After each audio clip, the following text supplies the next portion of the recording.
नमस्कार, सुप्रभात। कक्षा 12 हिंदी की कक्षा में आपका स्वागत, अभिनंदन। विदित है आप सभी को कि हमने अपनी पूर्व कक्षा में हमारे पाठ्यक्रम में वितान पुस्तक के तृतीय पाठ अतीत में दबे पांव का आरंभ किया था। उसी आगाज को और आगे संचालित करते हुए हम इसे अंजाम तक पहुंचाने का प्रयास करेंगे आज की कक्षा में। इसके लेखक हैं ओम थानवी।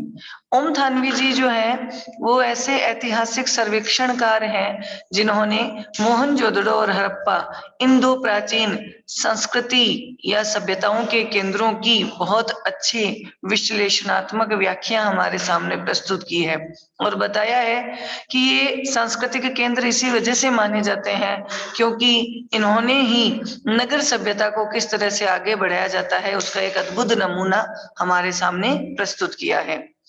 तो ओम थानवी जी ने यहाँ एक जो संस्था है उसकी फेलोशिप प्राप्त की और संस्था है सेंटर फॉर रिसर्च एनवायरनमेंट, और इस संस्था से जुड़कर उसी की फेलोशिप में रहते हुए उन्होंने जो है राजस्थान के अंदर जितने भी जल स्रोत हैं उनकी एक व्याख्या प्रस्तुत की, जिसके अंदर आपने कक्षा 11 में पढ़ी होगी, जो पाठ्य पुस्तक वितान में ही एक पाठ शामिल किया गया है, राजस्थान की रजत बूंदे।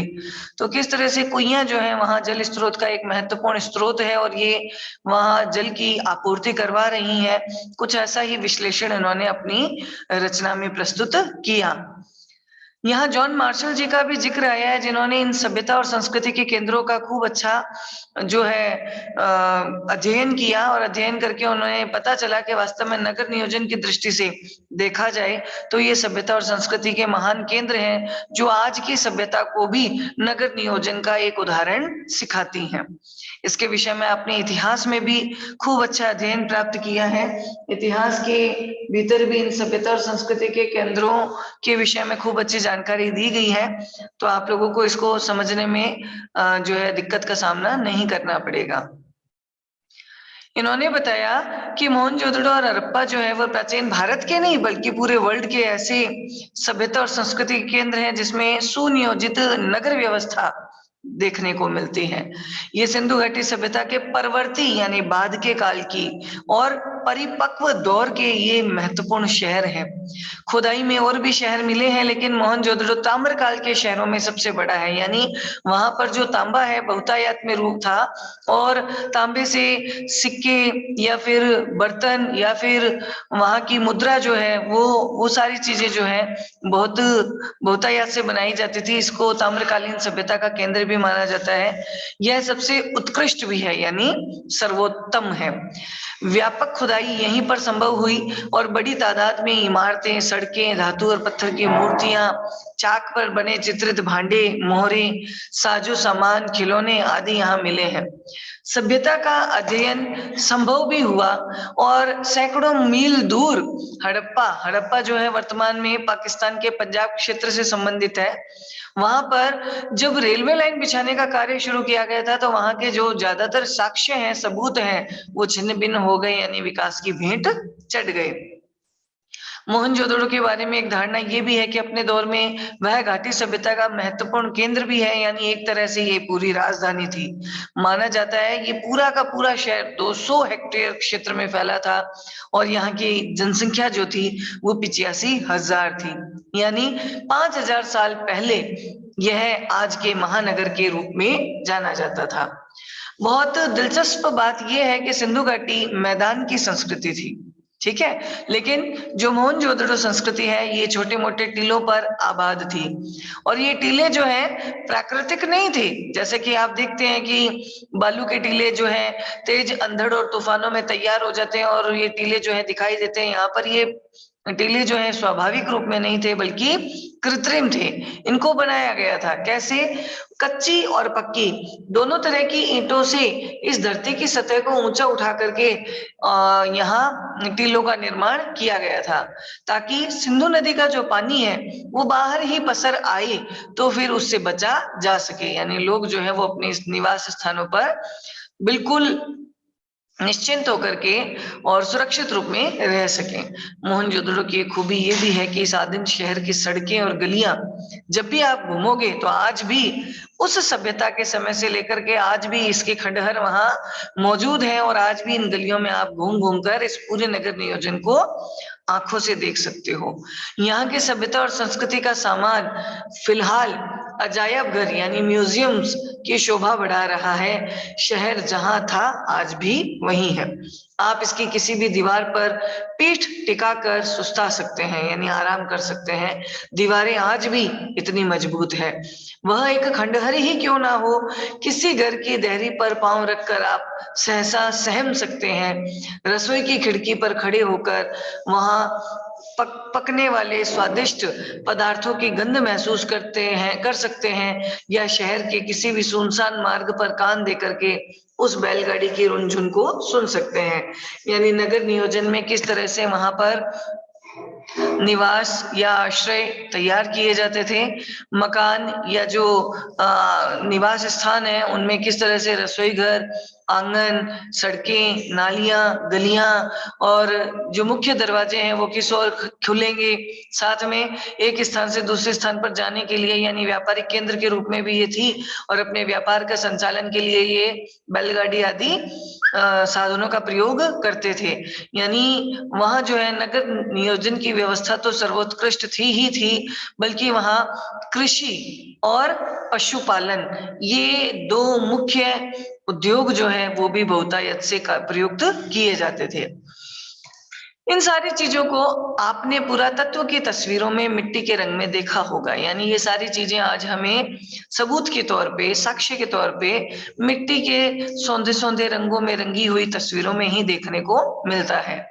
वास्तविकता ये है कि यहाँ किसी आंगन की टूटी फूटी सीढ़ियां अब भी आपको कहीं नहीं ले जाती, बल्कि वे आकाश की तरफ अधूरी रह जाती हैं। और उन अधूरे पायदानों पर जब आप खड़े होगे तो आप अनुभव करोगे कि वास्तव में आप दुनिया की छत पर हैं। यानी वहां से आप इतिहास को ही नहीं बल्कि उसके पार भी झांक रही हैं। यानी पूरे नगर का नियोजन आप उसकी छत पे चढ़ करके आराम से देख सकते हो। यहाँ एक महत्वपूर्ण साक्ष्य जो मिला है वो है सबसे ऊंचे स्थान पर बना हुआ यानी चबूतरे पर बना हुआ बौद्ध स्तूप। मगर ये मोहनजोदड़ो की सभ्यता के बिखरने के बाद अभी एक जीर्ण शीर्ण टीले पर बना है। आगे आप देखेंगे उसकी एक चित्र भी अंकित किया गया है हमारी पाठ्य पुस्तक के अंदर। ये 50 फुट ऊंचे चबूतरे पर 26 सदी पहले बनी ईंटों के दम पर इसे एक स्तूप का आकार दिया गया। स्तूप जिस तरह से बौद्ध सभ्यता और संस्कृति में आपने देखा होगा कि बहुत विशाल आसन लगा करके उसके ऊपर ध्यान की मुद्रा में महात्मा बुद्ध दिखाई देते हैं, तो चबूतरा जो है वो अलग अलग स्तंभों पर खड़ा है या ईंटों की दीवारों से सपोर्ट से जुड़ा हुआ है। इस चबूतरे के ऊपर जो है स्तूप बना हुआ है, बौद्ध स्तूप है। और इस बौद्ध स्तूप के विषय में जानकारी हमें किसने दी, तो देखिए चबूतरों पर भिक्षुओं के कमरे भी बने हैं, क्योंकि जो बौद्ध धर्म से संपन्न संस्कृति या बौद्ध धर्म के जो ज्ञान है उसको प्राप्त करते थे, तो वहां अलग अलग भिक्षु जो है उनके लिए कमरे यानी आवास की व्यवस्था बनाई गई। 1922 में इसकी खोज राखलदास बनर्जी ने की। यानी जब राखलदास बनर्जी यहाँ आए तो वे इसी स्तूप की खोजबीन करना चाहते थे। इसके इर्द गिर्द उन्होंने खुदाई शुरू करने की भी शुरू की और इसके बाद उन्हें इल्हाम हुआ यानी ईश्वरीय कृपा से ये देन प्राप्त हुई कि यहाँ ईसा पूर्व के निशान हैं, यानी ईसा मसीह के जन्म के पहले के निशान यहाँ सबूत के तौर पे देखने को मिले। यानी ये संस्कृति और सभ्यता जो है वो प्राचीन है। भारतीय पुरातत्व सर्वेक्षण के महानिदेशक जिसका नाम लिया जाता है जॉन मार्शल, इनके निर्देश पर इस खुदाई का व्यापक अभियान शुरू हुआ और धीमे धीमे ये खोज जो है वो ये विशेषज्ञों को सिंधु घाटी सभ्यता की धरी पर ले आई, यानी जो उसके बाद की सभ्यता थी। इस खोज ने भारत को मिस्र और मेसोपोटामिया की प्राचीन सभ्यताओं के बराबर ला खड़ा कर दिया। क्यों भाई? क्योंकि अभी मैंने आपको बताया कि ये जो मोहनजोदड़ो की सभ्यता है ये ऊंचे टीले पर अवस्थित है और ये जो टीले हैं वो स्वाभाविक नहीं है, प्राकृतिक नहीं है, बल्कि ईंटों की दीवारें बना बनाकर इनके टीलों का निर्माण किया गया और ये दीवारें जो है ये मिस्र के पिरामिड की आकृति में तैयार किए गए। तो दुनिया की प्राचीन सभ्यता होने के भारत के दावे को पुरातत्व का वैज्ञानिक आधार भी मिल गया।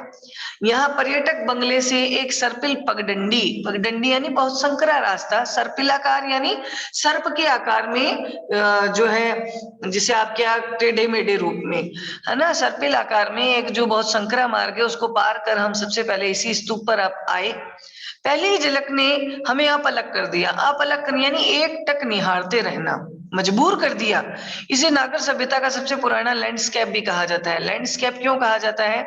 यानी यहाँ पर दीवारों को या जो जो पत्थरों को खुरेद खुरेद कर उस पे कुछ ना कुछ ज्ञानवर्धक चीजें जो है वो उजागर की गई है।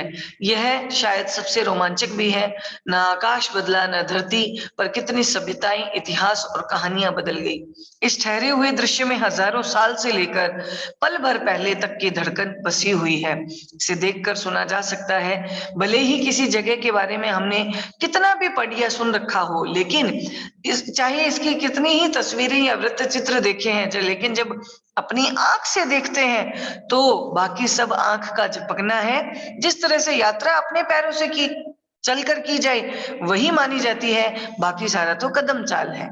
यानी सुनना और पढ़ना ही काफी नहीं है, जब आप उसको अपनी आंखों से निहार लेते हो तो वही क्या है, वही आपके लिए सबूत या प्रमाणिक माना जाता है। लेखक ओम थानवी जी बताते हैं कि मौसम जाड़े का था, पर दोपहर की धूप बहुत कड़ी थी। खुला एरिया था, सारे आलम को जैसे एक फीके रंग में रंगने की कोशिश करती हुई, यानी धूप जो है सारे आलम को यानी पूरे उस क्षेत्र को समय के अनुसार धीरे धीरे फीके रंग में रंगने की कोशिश कर रही थी। ये इलाका राजस्थान से भी खूब मिलता जुलता है। क्यों? हालांकि यहाँ रेत के टीले नहीं है, लेकिन खेतों का हरापन यहाँ है। मगर बाकी वही खुला आकाश, सूना परिवेश, धूल बबूल, बहुत ज्यादा ठंड और बहुत ज्यादा गर्मी। मगर यहाँ की धूप का मिजाज थोड़ा अलग है। राजस्थान की धूप पारदर्शी है, जो आंखों को क्या लगती है, चमकाती है ना। और सिंध की धूप चौंधियाती है। तस्वीर उतारते वक्त कैमरे में कुछ जरूरी पुर्जों को अगर ना घुमाया जाए तो ऐसा जान पड़ेगा मानो दृश्यों के सारे रंग ही उड़ गए हों। पर इससे एक फायदा हुआ। क्या हुआ? हमें हर दृश्य पर नजरें दोबारा फिरानी पड़ती थी।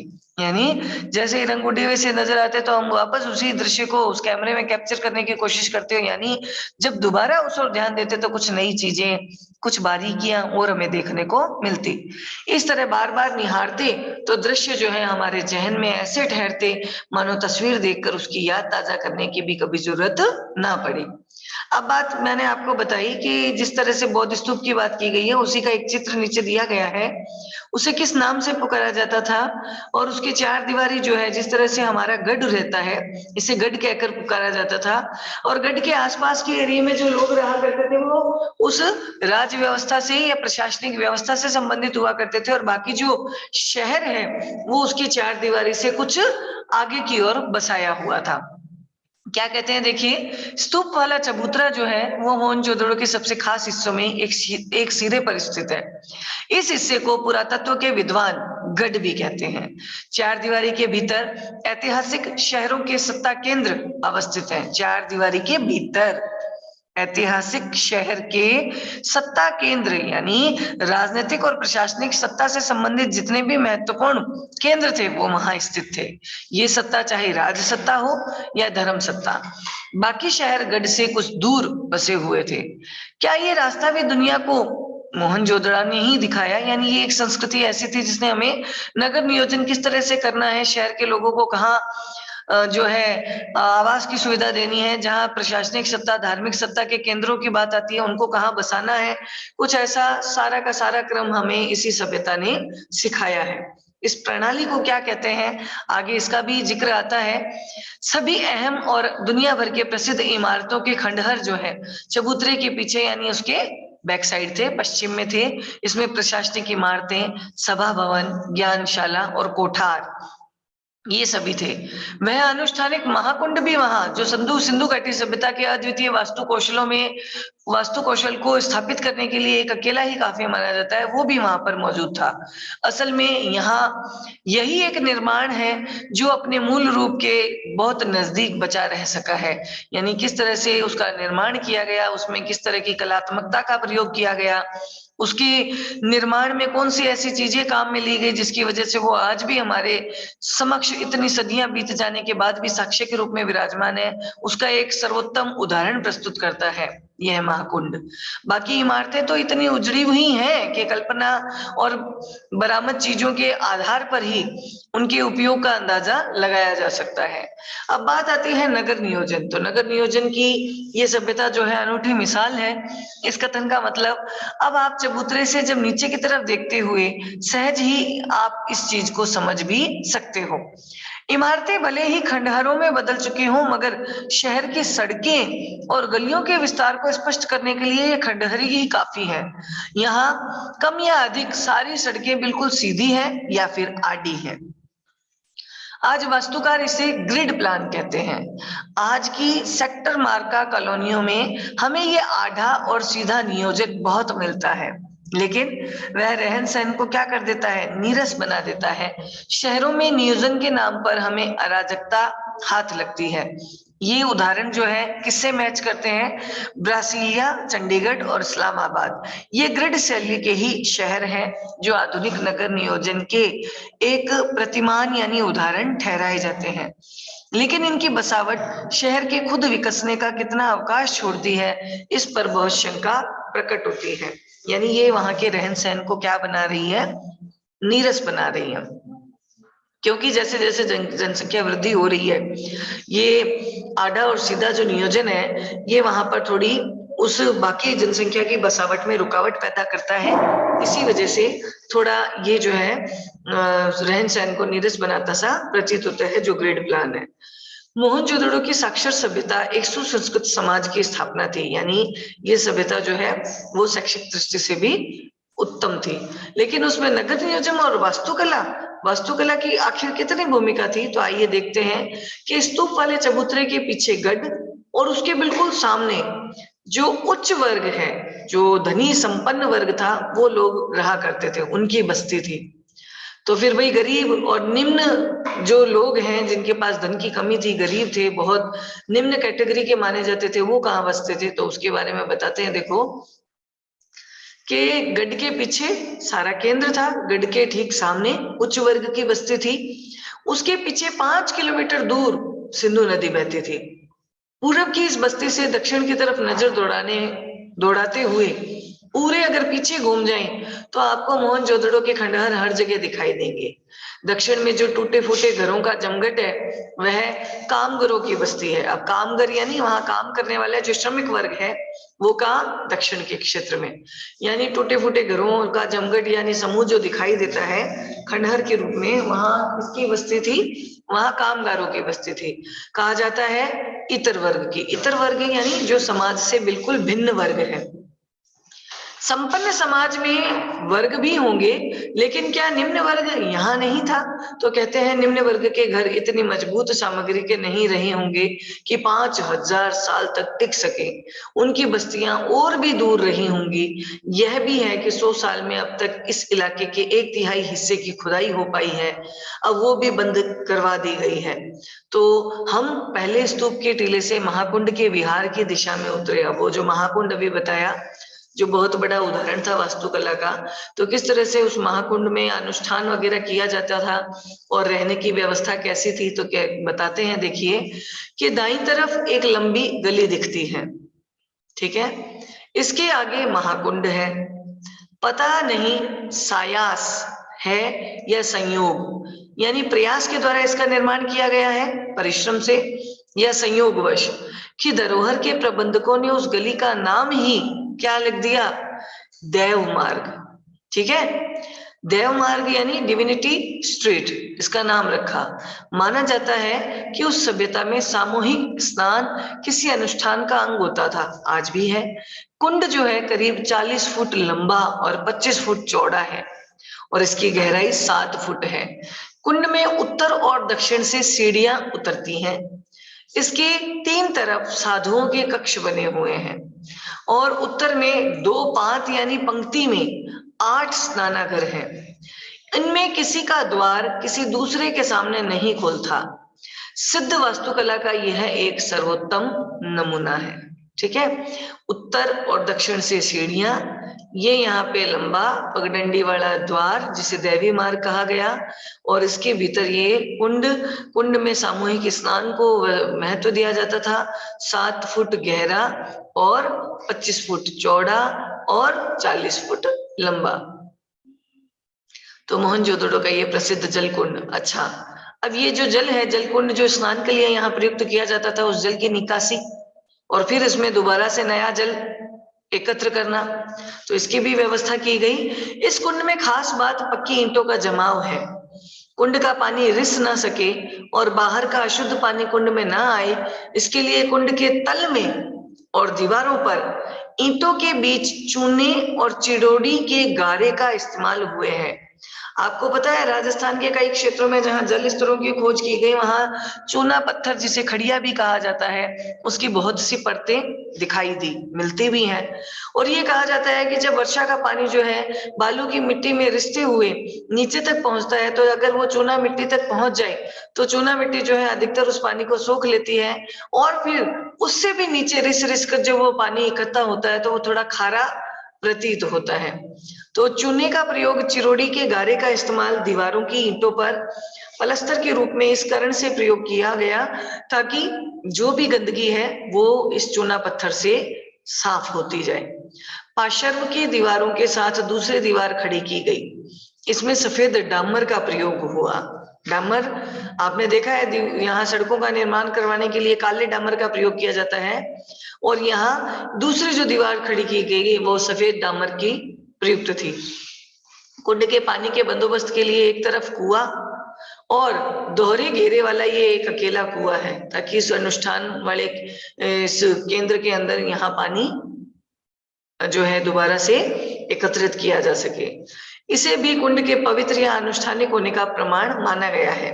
कुंड से पानी को बाहर बहाने के लिए नालियां बनी हैं, और इनकी खासियत ये है कि ये भी पक्की ईंटों से बनी है, और ये ईंटें भी कैसी हैं, ढकी हुई हैं। अतीत में दबे पांव के ये देखिए जल निकासी का उन्नत प्रबंध जो सिंधु घाटी की अनूठी विशेषता को दर्शाता है। ये है जल की निकासी। इस तरह से नालियां बनी हुई हैं, और इस नालियों में से बहते हुए पानी जो है, जो गंदा पानी है, इस अनुष्ठान के केंद्र में से बाहर चला जाता है, और कुएं का जो पानी है वापस इसमें एकत्र हो जाता है। पक्की और आकार में समरूप धूसर यानी मिट्टी के रंग जैसी ईंटें तो सिंधु घाटी सभ्यता की विशिष्ट पहचान मानी जाती है।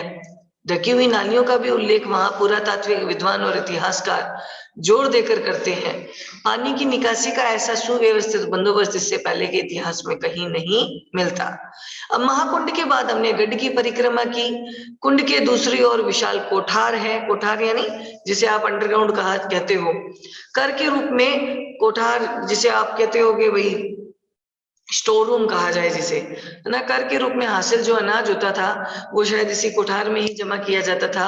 इसके निर्माण रूप खासकर चौकियों और हवादारी को देखकर ही ऐसा कयास यानी कवायद लगाई जाती है कि भाई यहाँ इन कोठारों का निर्माण इसी वजह से करवाया गया कि अलग अलग चौकियां और हवादार इसको रखा गया ताकि जो भी अनाज यहाँ एकत्र करके रखा जाए वो सुरक्षित रह सके। यहाँ 9 चौकियों की 3 कतारें हैं, यानी 3 कतारें 1 2 3 जिसमें 9 चौकियां तैयार की गई हैं। उत्तर की साइड में एक गली निकलती है जहाँ बैलगाड़ियों का यानी जिनका प्रयोग का यहाँ सबूत मिलता है, यानी माल की ढुलाई के लिए आने जाने के लिए इनका ही प्रयोग होता था। ठीक इसी तरह का कोठार हड़प्पा संस्कृति में भी है। अब ये जग जाहिर है कि सिंधु घाटी के दौर में व्यापार ही नहीं, खेती भी उन्नत थी। बरसों ये माना जाता था सिंधु घाटी के लोग जो है अन्न नहीं उगाते, उसका आयात करते थे। नई खोज के इस ख्याल को निर्मूल साबित कर दिया, यानी दोबारा जो खोज की गई इसने इस बात को गलत साबित कर दिया। बल्कि अब कुछ विद्वान मानते हैं कि मूलतः खेतीहर और पशुपालक सभ्यता ही थी। कौन सी सभ्यता? मोहनजोदड़ो। यहाँ लोहा शुरू में नहीं था, पर पत्थर और तांबे भी बहुतायत थे, यानी पत्थर यहाँ पे भी थे, तांबे भी मिलते थे। पत्थर सिंध में ही था, तांबे की खानें राजस्थान में थी। इनके उपकरण खेतीबाड़ी में काम में लिए जाते थे, जबकि मिस्र और सुमेर में चकमक पत्थर और लकड़ी के उपकरणों का इस्तेमाल होता था। तो इतिहासकार इरफान हबीब के मुताबिक यहाँ के लोग रबी की फसल काम में लेते थे। कपास, गेहूं, जौ, सरसों, चने आदि की उपज के यहाँ पुख्ता सबूत जो है खुदाई में मिले हैं। यानी यह सभ्यता का तर युग था, यानी बिल्कुल संतुष्ट थे, जो धीमे धीमे सूखे में ढल गया, यानी फिर धीरे धीरे यहाँ अकाल बन पड़ गया। विद्वानों का मानना है कि यहाँ ज्वार, बाजरा, रागी की उपज भी होती होगी। लोग खजूर, खरबूजे, अंगूर आदि भी उगाते थे। झाड़ियों से बेर जमा करते थे, कपास की खेती करते थे। कपास को छोड़कर बाकी सबके बीज मिले हैं, उन्हें परखा भी गया है। कपास के बीज तो नहीं, पर सूती कपड़ा मिला है। ये दुनिया में सूत के 2 सबसे पुराने नमूनों में से एक है। दूसरा सूती कपड़ा 3000 ईसा पूर्व का है, जो जॉर्डन में मिला है। मोहनजोदड़ो में सूत की कताई बुनाई के साथ रंगाई भी होती थी, और रंगाई का एक छोटा सा कारखाना भी खुदाई में, दूसरे व्यक्ति का नाम है माधव स्वरूप वत्स, उनको मिला था। छाल्टी, जिसे आप लिनन कहते हैं, लिनन और ऊन जो कहा जाता है, यहाँ सुमेर से आयात होते थे। शायद सूत उनको निर्यात होता था, यानी वहां से लिनन और ऊन मंगवाया जाता था सुमेर से, और यहाँ से सूत भेजा जाता था। जैसा कि बाद में सिंध से मध्य एशिया और यूरोप को सदियों हुआ, प्रसंगवश मेसोपोटामिया के शिलालेख में मोहनजोदड़ो के लिए मेलुहा शब्द का भी संभावित प्रयोग मिलता है। यानी मेसोपोटामिया की शिलालेखों में मोहनजोदड़ो, मेलुहा, मुर्दों का टीला आदि शब्दों का प्रयोग किया जाता है।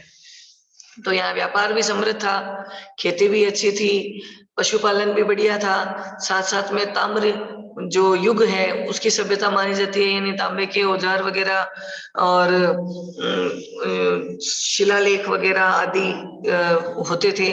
पत्थरों में भी ईंटों का काम है, जो वो बहुत प्रशंसनीय था। तो आगे देखिए, महाकुंड के उत्तर पूर्व में एक बहुत लंबी सी इमारत के अवशेष मिलते हैं। यानी जो महाकुंड है अनुष्ठानिक, उसके उत्तर पूर्व दिशा में एक बहुत सी लंबी इमारत के अवशेष हैं। इसके बीचों बीच में एक बहुत बड़ा दालान है। तो जिस तरह से आपको पता है, राजतंत्र के अंदर राज सत्ता से संबंधित जितने भी व्यक्ति थे, वो वहां मिल करके सभाएं आदि आयोजित करते थे। तो ये कहते हैं कि उस बड़ी इमारत के बीच में खुला बड़ा दालान है। इसके 3 तरफ बरामदे हैं। इसके साथ ही कभी छोटे छोटे कमरे भी रहे होंगे। पुरातत्व के जानकार ये कहते हैं कि धार्मिक अनुष्ठानों में ज्ञानशालाएं वो भी जुड़ी हुई होती थी। उस नजरिए से इसे कॉलेज ऑफ प्रीस्ट कहा जा सकता है। यानी यहाँ पर ये जो धार्मिक साधु वगैरह हैं, वो धार्मिक चर्चाएं आदि किया करते थे। दक्षिण में एक और भग्न इमारत जो है उसके भी अवशेष मिले हैं। इसमें 20 खंभों वाला एक बहुत बड़ा हॉल है। बताओ, अनुमान है कि यह राज्य का सचिवालय, सभा भवन या सामुदायिक कोई केंद्र रहा होगा। गढ़ की 4 दीवारी लांघकर हम बस्तियों की तरफ बढ़ते। ये गढ़ के मुकाबले में छोटे छोटे टीलों पर बनी है। इन्हें नीचा नगर कहकर पुकारा जाता था। खुदाई की प्रक्रिया में टीलों का आकार घट गया, कहीं कहीं वे जमीन से जा मिले, और बस्ती के कुएं लगता है जैसे धीरे धीरे मीनारों की शक्ल में धरती जो छोड़कर बाहर निकल आए। यानी इतनी गहराई में ये बस्ती चली गई। पूरब की बस्ती रईसों की बस्ती है। हालांकि आज के युग में पूरब की बस्तियां गरीबों की बस्तियां मानी जाती हैं। मोहनजोदड़ो इसका उलट था, यानी बड़े बड़े घर, चौड़ी सड़कें, खूब ज्यादा कुएं। मोहनजोदड़ो की सभी खंडहरों को खुदाई करने वाले पुरातत्ववेताओं का ये संक्षिप्त नाम दे दिया गया है, जैसे डीके, हल्का दीक्षित काशीनाथ की खुदाई। उनके नाम पर यहाँ 2 हल्के हैं। हल्के डीके क्षेत्र दोनों बस्तियों में सबसे महत्वपूर्ण है। शहर की मुख्य सड़क जो फर्स्ट स्ट्रीट है वो यहीं पर है। ये बहुत लंबी सड़क है, कभी पूरे शहर को नापती हो। अब तो आधा मील बची है। इसकी चौड़ाई 33 फुट है। मोहनजोदड़ो से 3 तरह के वाहनों के साक्ष्य मिलते हैं। इसमें पहले तो बैलगाड़ी है। इस सड़क पर 2 बैलगाड़ियां एक साथ आसानी से आ जा सकती हैं, जिसे नेशनल हाईवे की तरह देखा जा सकता है। यह सड़क जो है वहां पहुंचती है जहां कभी क्या था, बाजार था। ठीक है। तो आगे बताते हैं, सड़कों के दोनों ओर घर हैं, जैसे कि आज की नगर नियोजन व्यवस्था में काम में लिए जाते हैं, लेकिन सड़क के और सारे घरों का सिर्फ पीठ दिखाई देती है, यानी दरवाजे किस ओर, मुख्य द्वार जो है किस ओर खुलता है, यानी कोई घर सड़क पर नहीं खुलता, उसके दरवाजे अंदर गलियों में है। दिलचस्प संयोग ये है कि चंडीगढ़ में ये ठीक यही शैली जो है 50 साल पहले कार्बुजिए ने इस्तेमाल की। वहां भी कोई घर मुख्य सड़क की ओर नहीं खुलता। आपको किसी भी घर में जाने के लिए मुख्य सड़क से पहले सेक्टर के भीतर दाखिल होना पड़ेगा, फिर घर की गली में और फिर घर में। क्या कार्बुजिए ने ये सीख मोहनजोदड़ो से ही ली? कहते हैं कविता में से कविता निकलती है और कलाओं की तरह वास्तुकला में भी कोई प्रेरणा चेतन या अचेतन ऐसे ही सफर करती है। बिल्कुल सही बात है। तो कार्बुजिए ने ये प्रेरणा यहीं से ली होगी। ढकी हुई नालियां मुख्य सड़क के दोनों तरफ समानांतर दिखाई देती हैं। आज भी अपन देखते हैं मुख्य सड़क पर नालियां बनी होती है जो पानी की निकासी का महत्वपूर्ण साधन है। बस्ती के भीतर भी इनका यही रूप है, यानी बस्ती के भीतर जो गलियां हैं वहां पर भी नालियों यानी पानी की निकासी की जगह बनाई गई है। हर घर में एक स्नान घर है। घरों के भीतर से पानी या मैल की नालियां बाहर हौदी तक आती हैं। ठीक है, हौदी आप जानते ही हो, यानी ऐसा गहरा गड्ढा जिसके अंदर ये सारा का सारा गंदा पानी एकत्र किया जाए और फिर नालियों के जाल से जुड़ जाती है, और फिर इसको किससे जोड़ दिया? सिविल लाइन से जोड़ दिया। ठीक है, सिविल लाइन से जोड़ दिया। तो कहीं कहीं वे खुली हैं पर ज्यादातर बंद है। स्वास्थ्य के प्रति मोहनजोदड़ो के बाशिंदे जो हैं, बाशिंदे यानी वहां रहने वाले निवासी, बाशिंदों के सरोकार ये बेहतर उदाहरण है, क्योंकि अगर नालियों को कवर रखा जाएगा तो वहां मच्छर आदि कीट नहीं पैदा होंगे और बीमारियों से बचा जा सकेगा। बस्ती के भीतर छोटी सड़कें भी हैं, उनसे छोटी गलियां भी जुड़ी हैं। छोटी सड़कें 9 से 12 फुट तक चौड़ी हैं। इमारतों से पहले जो चीज दूर से हमारा ध्यान खींचती है वो है कुओं का प्रबंध। यहाँ कुएं भी पक्की हुई एक ही आकार की ईंटों से बने हैं। तो इसे इतिहासकार कहते हैं सिंधु घाटी सभ्यता संसार में पहली ऐसी ज्ञात संस्कृति है जो कुएं खोद खोद कर भूमि के जल तक पहुंची, और उसके मुताबिक केवल मोहनजोदड़ो में 700 के करीब कुएं थे। नदी, कुएं, कुंड, स्नानघर, बेजोड़ पानी की निकासी, क्या सिंधु घाटी सभ्यता को हम जल संस्कृति कह सकते हैं? ये देखिए एक कुएं का निर्माण, यानी धरती के भीतर कितनी गहराई तक उतरा हुआ है और चारों तरफ से ईंटों से कवर कर दिया गया है। ठीक है, तो ये जो है नगर नियोजन की बहुत बढ़िया सर्वोत्तम उदाहरण प्रस्तुत करती है जो संस्कृति है मोहनजोदड़ो। हालांकि हड़प्पा संस्कृति के भी साक्ष्य मिले हैं, लेकिन मोहनजोदड़ो जो है नगर नियोजन का एक अच्छा उदाहरण देती है जिसके माध्यम से आज की नगर व्यवस्था का भी निर्माण किया जा सकता है। तो आज की कक्षा में इतना पर्याप्त है। अब कल पढ़ेंगे ये डीके जो है, डीके जी क्या है, जहां पर जो धार्मिक चर्चाएं वगैरह की जाती थी उसके विषय में जानकारी कल की कक्षा में लेंगे। आज की कक्षा में इतना पर्याप्त है बेटा। धन्यवाद आप सभी।